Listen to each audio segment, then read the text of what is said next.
All right, I just picked up this crimping tool, Sublime.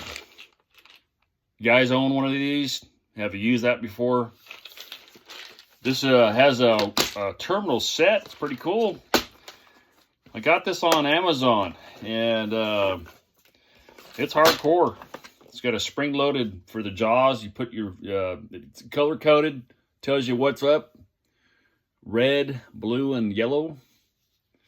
And then down below here, it's got the ends. Pretty nice stuff. And I put a date on everything, so I bought it in December of this year.